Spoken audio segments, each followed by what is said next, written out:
Hello everyone, so in today's video I'm going to be talking about betta fish and tank mates. So I'm going to be saying what kind of fish should you have, what kind of fish should you avoid, maybe an example or two of some good fish that you could put in your tank, as well as some things you might want to consider as far as tank size and layout in order to make a community tank work as best as it possibly can.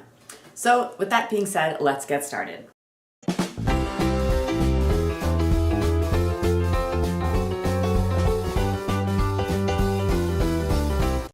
So the first thing is you're going to want to make sure that you know your betta. You got to know your betta's personality because this is the number one thing that can determine whether or not a community tank is going to work with your individual fish.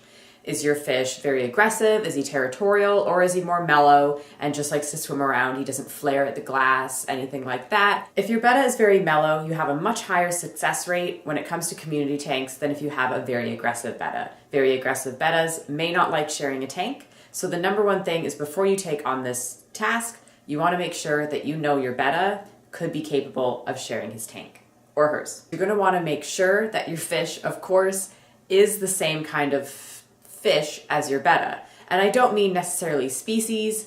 I mean that you want to make sure that it is a tropical fish. Of course, saltwater and freshwater fish do not mix. You're going to want to make sure that, of course, again, it is not a cold water fish. You cannot mix a fish that thrives in cold water with a fish that thrives in warm water because one of the fish will not survive. Now, the number one fish that you want to avoid when it comes to housing with your betta is a fin nipping fish. A fin nipping fish is exactly how it sounds, is they like to swim and they like to chase and they like to nip the fins of other fish. A betta has long flowing fins, both male or female. They do have some colorful fins. And generally, this will not end well if you have a fin nipping fish. There is pretty much endless amount of information on every type of fish out there on the internet, so make sure you do your research. Now, another thing that you don't want is another fish with large fins. Your betta may mistake this for another betta. Your betta will want to attack that fish. Since they have the long finnage, your betta may think it's another betta, or they might just feel the competition if the fish is large and has big fins and everything. So you want to make sure that you avoid a fish that is bigger than the betta and has bigger fins than the betta. Now, the next one that I'm going to say is going to sound pretty obvious, but you want to make sure that you don't put another territorial aggressive fish with it. Now, of course, this doesn't just mean another male betta. You should never house two male bettas together. Females you can house together with risks. I'll make a whole separate video on that, but they're called betta sororities if you want to Google it now. So generally, avoid other aggressive fish. Now, this one necessarily isn't a bad thing, or maybe it is, but generally speaking, sometimes your fish will eat shrimp. So shrimp can go with bettas. They will not harm each other. If your betta is one of the more aggressive types and he really does not want to share his tank and the shrimp are small enough, bettas have been known to eat shrimp such as ghost or cherry shrimp, and they have also been known to eat very small snails. So if you get shrimp because you have an emotional attachment to those shrimp, generally I would not suggest putting them in your tank because they may start to disappear real mysterious-like. If you really are not comfortable with that, that is a thing. So if you don't want to see your shrimps get eaten, then if your betta is very aggressive, do not get shrimp. Now, before I get into the fish that you can choose, I'm just going to go over some things that you should do with your tank in order to make it a little more easy to take on the challenge. So the first one that I'm going to say is tank size. You want to make sure you have a big enough tank that your betta and the other fish can get their space when needed. And moving on to it is you're going to want to make sure that you have lots of coverage, whether this is plants, both live or artificial, or if it is made up of just ornaments such as little hideaways or sunken ship ornaments that your betta can go in and hide, or the other fish as well.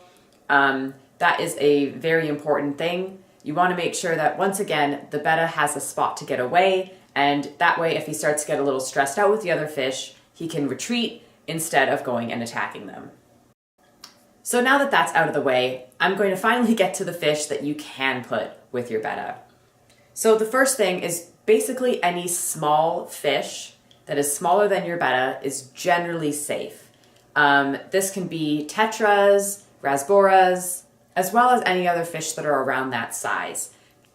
Now, another type of fish besides the small ones that you can have are generally most bottom feeders. With the exception of a common pleco, because those things can grow to like 2 feet long, a bristlenose or a clown pleco, and anything that stays kind of small like that, maybe like a cory, those ones are perfectly safe to have with your betta.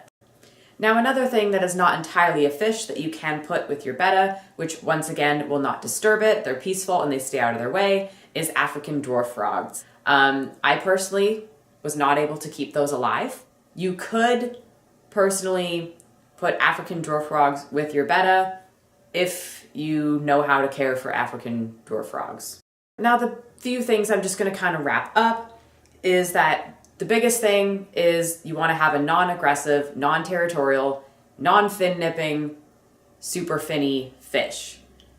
Generally, those kind of fish, if you can fit all those criteria, generally it will work out. And you want to make sure that your tank has enough room and that you have enough coverage so that your fish can escape if they get a little overwhelmed with the company, because everyone likes to be alone sometimes.